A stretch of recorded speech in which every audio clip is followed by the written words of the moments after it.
শুধু একটি সিদ্ধান্ত প্রভাব ফেলতে পারে ইসরায়েলের অর্থনৈতিক ও রাজনৈতিক প্রেক্ষাপটে। এই সিদ্ধান্ত আরব ও মুসলিম দেশগুলো যদি একসাথে নেয় তবে ইসরায়েলকে থামিয়ে দেওয়া সম্ভব।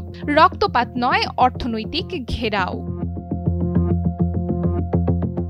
সম্প্রতি সংযুক্ত আরব আমিরাত ভিত্তিক আল হাবতুর রিসার্চ সেন্টার প্রকাশ করেছে একটি বিস্ফোরক প্রতিবেদন। তাদের বিশ্লেষণ বলছে, আরব ও মুসলিম সংখ্যাগরিষ্ঠ দেশগুলো যদি সমন্বিতভাবে ইসরায়েলের আকাশপথ বন্ধ করে দেয় তাহলে দেশটির অর্থনীতি, কূটনীতি এবং নিরাপত্তা কাঠামো ভেঙে পড়বে। এতে ইসরায়েলের জিডিপি কমে যেতে পারে ৫% পর্যন্ত। প্রতিটি ফ্লাইটের সময় বাড়বে ৪ থেকে ৬ ঘন্টা, খরচ বাড়বে $৩০ থেকে $৬০,০০০। আয়ের ৭৫% পর্যন্ত হারাতে পারে ইসরায়েলের জাতীয় বিমান সংস্থা এল আল। পর্যটন, হীরা, চিকিৎসা সরঞ্জামের মতো সময় সংবেদনশীল রপ্তানি ক্ষতিগ্রস্ত হবে মারাত্মকভাবে। এই সম্ভাব্য অবরোধের সূত্রপাতের অনুঘটক হিসেবে কাতারে ইসরায়েলের হামলা কাজ করে থাকতে পারে। এই ঘটনার পর দোহায় জরুরি বৈঠকে বসে ওআইসি ও আরব লীগ।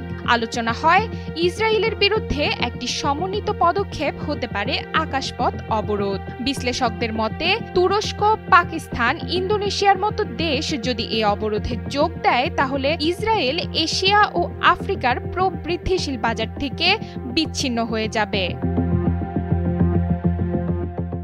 ইসরায়েলি প্রধানমন্ত্রী নেতানিয়াহু বলেছেন, আমরা হয়তো এমন এক অবস্থায় যাচ্ছি যেখানে অস্ত্র রপ্তানি বন্ধ হয়ে যাবে।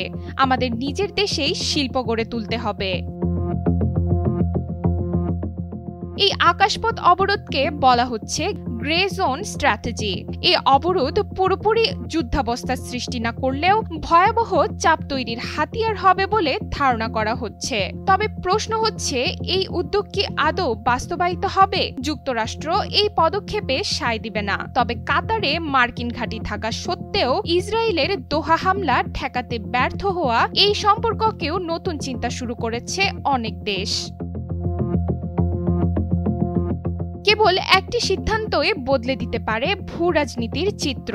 আরব ও মুসলিম সংখ্যাগরিষ্ঠ দেশগুলো যদি একসাথে দাঁড়ায়, ইসরায়েল শুধু আবদ্ধ নয়, হতে পারে পুরোপুরি বিচ্ছিন্ন।